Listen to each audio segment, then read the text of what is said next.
Նա պարզապես գրող չէր, նա մեր լեռների շունչն էր, ով կարողացավ գյուղական հին լեգենդները դարձնել համաշխարհային գործեր։ Նրա կյանքը լի էր այնպիսի դրվագներով, որոնք այսօր լեգենդներ են դարձել։ Պատմություն Օլգայի ու հյուրերի մասին։ Թիֆլիսի, նրա տունը քարավան սարն էր։ Կինը Օլգան պատմում էր, որ սեղանը ժամերով չէր հավաքում հյուրերի ձեռքից։ Երբ Թումանյանին հարցնում էին, չես հոգնում այս աղմուկից, նա ժպտալով ասում էր, եթե իմ տանը հյուրեր չլինի, ուրեմն ես հիվանդ եմ կամ մեռած, նա ապրում է բոլորի համար։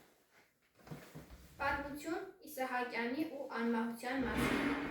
Իսկ նրա ու Ավետիք Իսահակյանի ընկերությունը դա մի առանձին պատմություն էր։ Թումանյանը սիրում էր կատակել Ավոյի դանդաղկոտության վրա։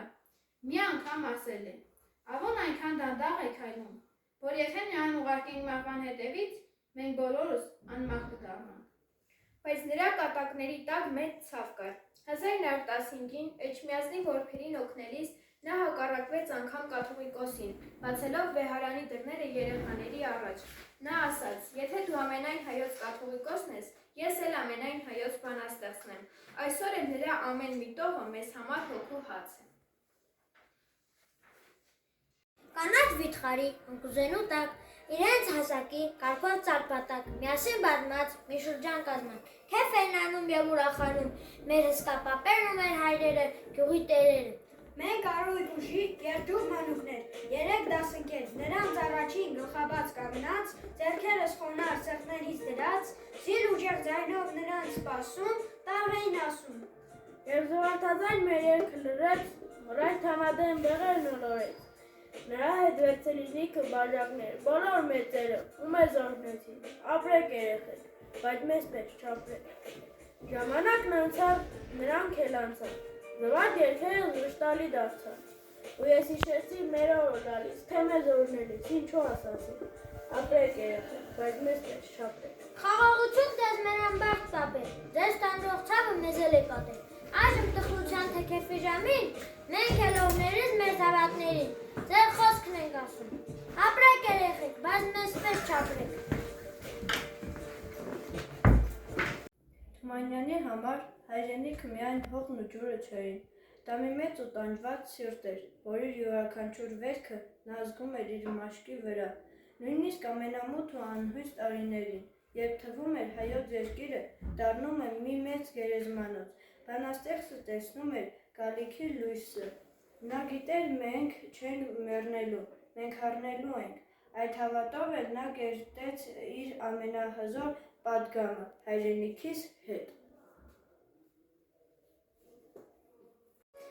Վաղուց թեև իմ հայացքը անհայտին է ու հեռվում, ու իմ սիրտը իմ մտքի հետ անհուններն է թափառում, բայց կարոտով ավեն անգամ, երբ դառնում եմ դեպի քեզ, մղկտում է սիրտս անվերջ, քո թառանչից աղեքես, ու գաղթական զավակներիդ, լուր շարքերից ուժասպառ, և գյուղերից, և շներից, տխուր դատարկ ու խավար, զարկված հայրենիք, զրկված հայրենիք, խառնվում են մտքես հանդեպ բանակները անհամար, տրորվում են քո երեսը, քո դաշտերը ծաղկավար,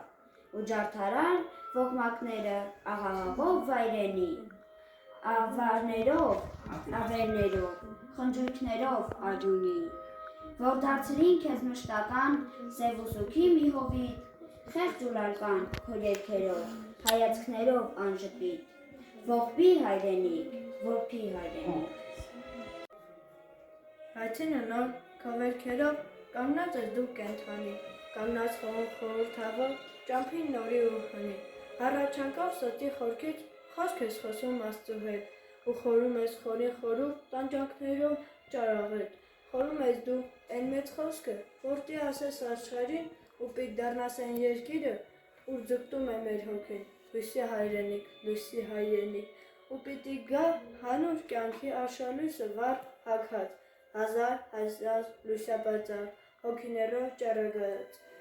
ու երկնահաս քո բարձունքին Արարատի սուրբ լանջին, կենսաժպիտ իր շողերը պիտի ժպտան առաջին, ու պոետներ, որ չեն պղծել իրեն չուրթել անեծքով, պիտի գովեն քո նոր կյանքը, նոր երգերով, նոր խոսքերով, իմ նոր հայրենիք, հզոր հայրենիք։ Թումանյանն իր գիքորը պատմվածքը գրել է հիմնվելով իր տեսած իրական ցավի վրա։ Նա այնքան էր ապրում իր հերոսների ցավով, որ գրելիս հաճախ լաց էր լինում։ Նա ասում էր, որ մարդու ամենամեծ առաքելությունը դիմացինի ցավ չզգալն ու բարի լինելն է։ Գիքորը միայն փոքրիկ գյուղացի տղայի պատմություն չէ, այն հայ մարդու անպաշտպանության և կոստված մանկության ցավն է։ Թումանյանն ասում էր, որ Գիքորը հենց ինքն է, իր սիրտը, որ մնացել է քաղաքի սառը պատերի արանքում։ Տասնամյակներ անց Սիլվա Կապուտիկյանը նորից կանչեց Գիքորին որպես մեր չսպիացող վերք։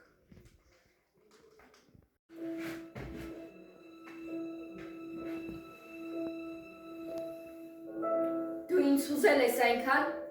իմ մանկության օրերին լուր գերել ես իմ հոգին ու վշտում սուզել։ Ես զգացել եմ ասես քեզ հետ քաղցը քո լռին ու քեզ մեր դաշտից միշտ հաստալ եմ ուզել ու թվացել է ինձ միշտ, որ ես էլ եմ դողացել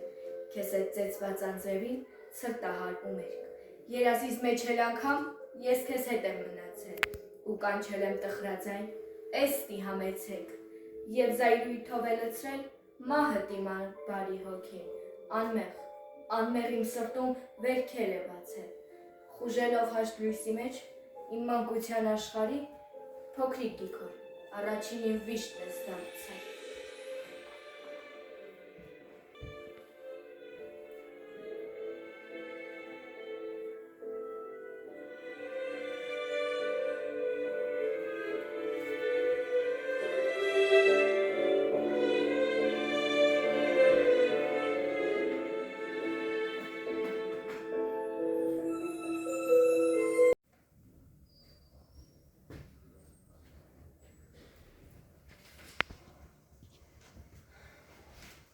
Թումանյանը մարդկային հոգում մեծագույն գիտակն էր։ Նա գիտեր, որ հաճախ ամենապայծառ շպիտի հետևում թաքնված է լինում ամենախորը թախիծը, և որ իրական ցավը երբեք բարձրաձայն չի խոսում։ Նա սովորեցնում էր մեզ նայել մարդու հոգու խորքը։ Դու մի հավատա, շփտուն աչքերին, շատ անգամ նրանք ծաղիկներ են վար, հուսած կորստյան, անդունդի ծերին, մամիր մարդկանց քաշելու համար։ Ահա պոետն էլ պատրանքով հարբած, կերված մի անգամ շփտուն աչքերի, ու որքան տանջված, տառապած, խաբված, ու որքան սրտում գանգատներ ունի։ Դու շատ մի խաբվի շփտուն աչքերին, շատ անգամ նրանք ծաղիկներ են վար, ծլում են սրտի ավերակներից, տխուր հատակը ծածկելու համար։ Ահա պոետն էլ տառապած մի մարդ, որ սրտում այնքան գանգատներ ունի, բայց հաճախ այնպես շփտում է զվարթ,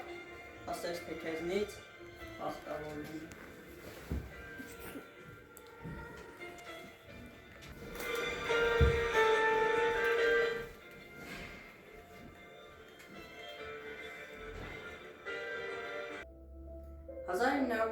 թվականի վերջին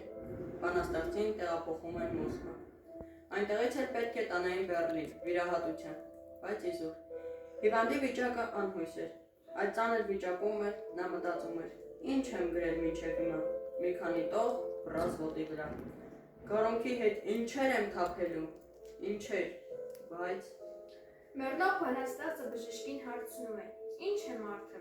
Իր առջև մահացող գրողին տեսնող բժիշկն ասում է. մարդը ոչինչ է։